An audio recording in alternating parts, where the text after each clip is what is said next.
আসসালামু আলাইকুম and greetings. কেমন আছেন সবাই?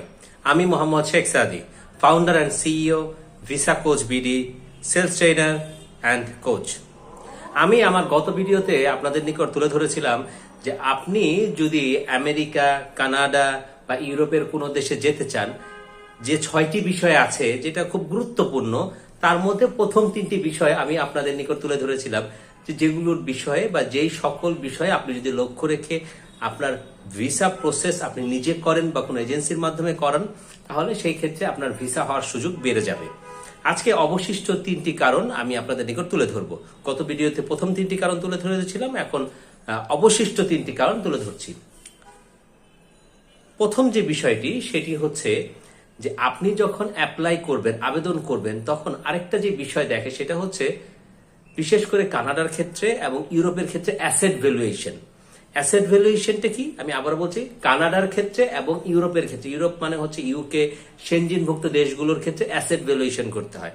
অ্যাসেট ভ্যালুয়েশন করাতে হয় একজন অভিজ্ঞ অ্যাডভোকেটের মাধ্যমে, যিনি কানাডা অথবা ইউরোপের সকল দেশের, ইউকে সহ বা সেনজিনের কান্ট্রিগুলোর, উনি হচ্ছেন অ্যাসেট ভ্যালুয়েশন করতে পারেন সঠিকভাবে 300 টাকার স্ট্যাম্পে এফিডেভিট করে নোটারির মাধ্যমে, যেখানে আপনার land, flat, building, DPS, FDR, আপনার গাড়ি, গোল্ড, যত সম্পদ আছে, আপনার সেভিংস অ্যাকাউন্ট, ক্রেডিট, আপনার সিডি অ্যাকাউন্ট, সব সেখানে উল্লেখ থাকে, যেটা হচ্ছে খুবই গুরুত্বপূর্ণ এবং সেটা করার পর নোটারি করতে হয়।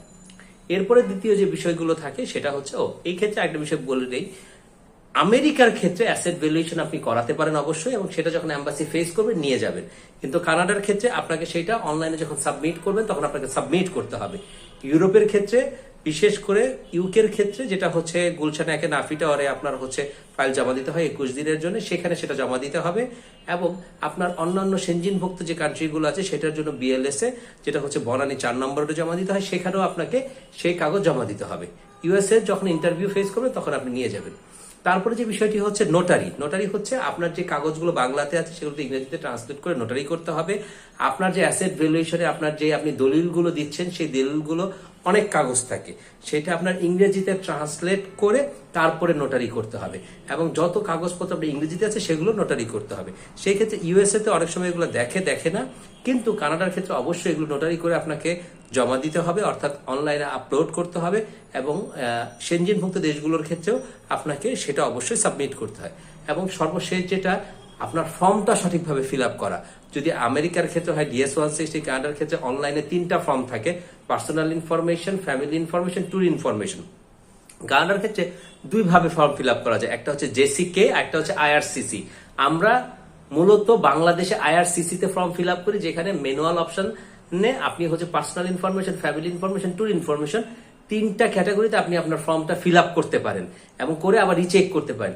ইউরোপের ক্ষেত্রে আপনি ফর্ম ফিল আপ করে চেক করে নেবেন। তো আশা করছি এই 3টি বিষয়ে, অবশিষ্ট 3টি বিষয়ে আপনারা ফোকাস দিবেন এবং আপনারাও ভিসা পাবেন। ভালো থাকবেন এবং দেখা হবে আবার। আসসালামু আলাইকুম।